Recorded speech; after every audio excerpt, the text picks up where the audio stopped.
Boleh buat. Oh, macam ni boleh. Dia macam Netflix lah. Kita kan Netflix.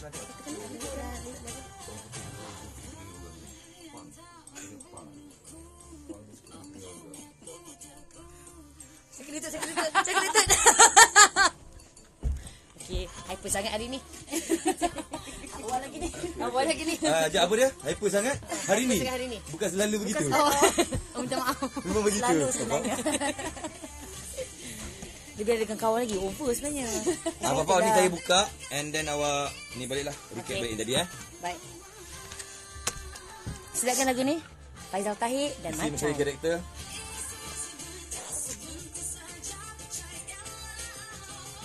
30 saat.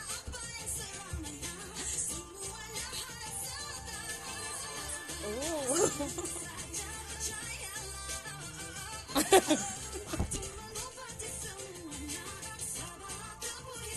12 saat.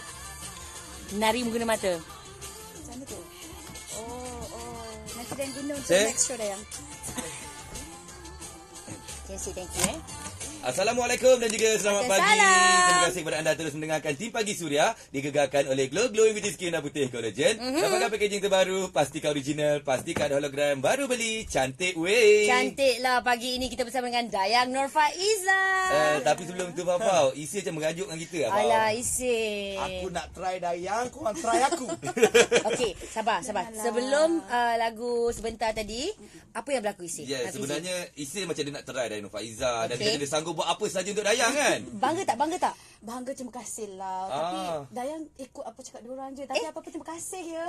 Sebab bersungguh sudi Dayang. tutup mata.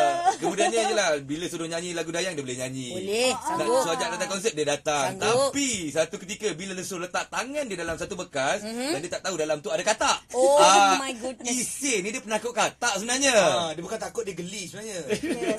Saya memahami. Mami, Ya. sebab awak saya pun sama kan? Dia lagi dulu. Nampak sama.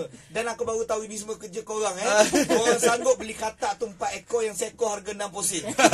Korang beli 4 ekor. Okay guys, jadi kalau korang nak tengok macam mana ketakutan Isi tu, boleh pergi ke Instagram Suria Malaysia dan juga Facebook, okay? Right, apa pun kita nak ucapkan terima kasih kepada Dayang kerana sudi. Orang kata pagi lagi energi dah keluar ni. Betul. Orang kata lagi jogging, babe, duduk kat sini berpeluh dah. Jumpa gangster. Jumpa gangster. Gangster Sarawak. Okay, you want to say something before you want to go back? Terima kasih sebab sudi jemput Dayang untuk hari ini, pagi ini. Dan juga benar-benar Dayang jangan lupa Dayang 2 dekad konsert Dayang di Singapura 28 Disember nanti. Boleh dapatkan tiket cepat-cepat. Cepat. Jangan jadi macam aku. Kenapa? Bila nak tiket katak yang sampai. Thank you, Dayang. Kita dengarkan Suria.